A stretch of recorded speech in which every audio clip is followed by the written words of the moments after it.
Halo teman-teman, pada video kali ini kita akan membahas mengenai DTLST atau Desain Tata Letak Sirkuit Terpadu.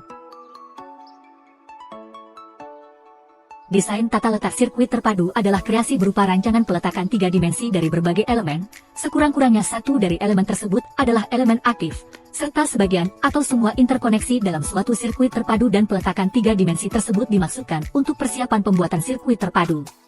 Lalu apa itu sirkuit terpadu? Sirkuit terpadu adalah suatu produk dalam bentuk jadi atau setengah jadi, yang di dalamnya terdapat berbagai elemen dan sekurang-kurangnya satu dari elemen tersebut adalah elemen aktif, yang sebagian atau seluruhnya saling berkaitan serta dibentuk secara terpadu di dalam sebuah bahan semikonduktor untuk menghasilkan fungsi elektronik. Yuk mari bahas studi case tentang DTLST ini.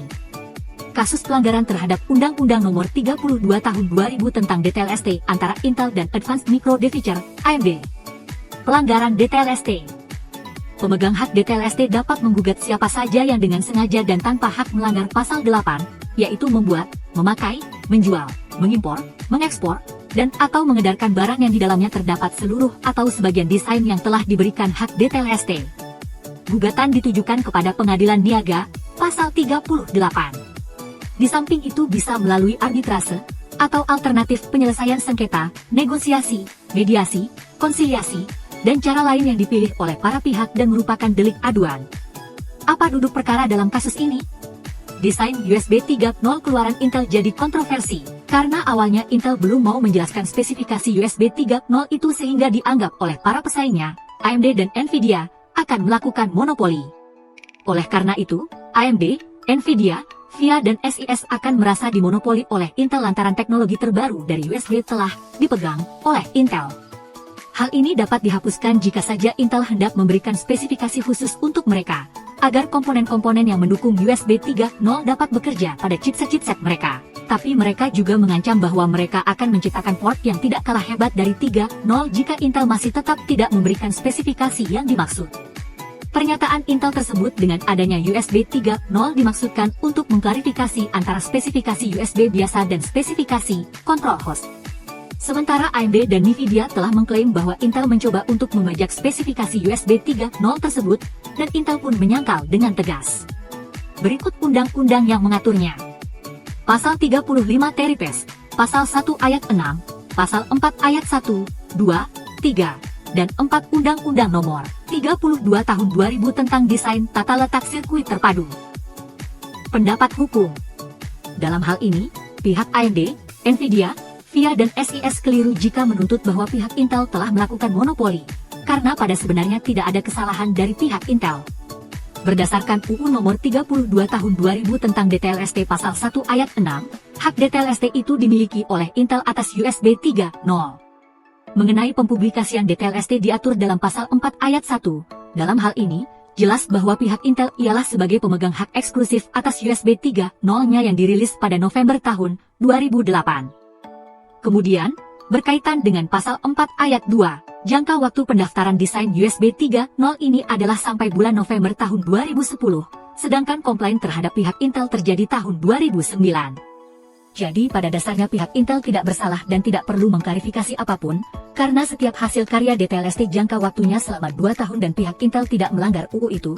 Berbeda dengan halnya bila telah lewat batas waktu pendaftaran, maka pihak Intel tidak akan mendapatkan perlindungan terhadap hasil cipta USB 3.0-nya, yang mana perlindungan diberikan selama 10 tahun, Pasal 4 Ayat 3. Berdasarkan Pasal 4 Ayat 4, komplain yang diajukan oleh VIA, AMD, Nvidia dan SIS itu adalah salah alamat bila mengajukan ke pihak Intel karena selain Intel belum lewat batas waktu pendaftaran, pempublikasian itu akan diumumkan oleh DJK yang merupakan sebuah unsur pelaksana Kemenkumham yang mempunyai tugas merumuskan dan melaksanakan kebijakan dan standarisasi teknis di bidang HKI. Termasuk DTLST yang diumumkan dalam berita resmi DTLST. Kesimpulan. Jadi, pihak AMD, Nvidia, VIA, dan ISIS keliru menuntut pihak Intel sebagai pemegang hak DTLST atas USB 3.0 dalam melakukan monopoli. Karena selain Intel belum lewat batas waktu pendaftaran, pempublikasian itu diumumkan oleh Dirjen Ki bukan ke pihak Intel. AMD dan Intel mengumumkan bahwa semua pertikaian antitrust dan IP di antara keduanya sudah putus dan tuntas. Alasannya, Intel telah sepakat untuk membayar AMD senilai 1,25 miliar dolar AS. Intel juga sepakat untuk menaati sejumlah peraturan praktik bisnis.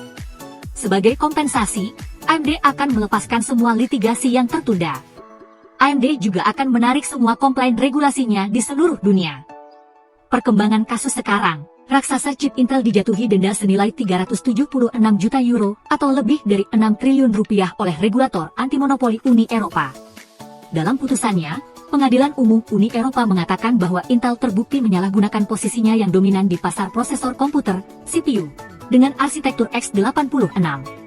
Denda belasan triliun itu tahun lalu dibatalkan oleh Pengadilan Umum Eropa di Luxembourg karena regulator anti-monopoli dinilai gagal menganalisis mekanisme potongan harga yang diberikan Intel ke rekanan agar memakai produknya. Rekomendasi, saran kami adalah untuk pihak-pihak yang terlibat dalam konflik terkait perlindungan hak detail ST untuk mencari solusi yang menguntungkan kedua belah pihak melalui mediasi atau negosiasi. Penting untuk mempertimbangkan dampak jangka panjang dari konflik terhadap reputasi dan stabilitas pasar masing-masing perusahaan. Selain itu, pihak terkait juga perlu memastikan kepatuhan terhadap aturan dan regulasi yang berlaku dalam industri, serta memperkuat kerjasama untuk mencegah perselisihan serupa di masa depan.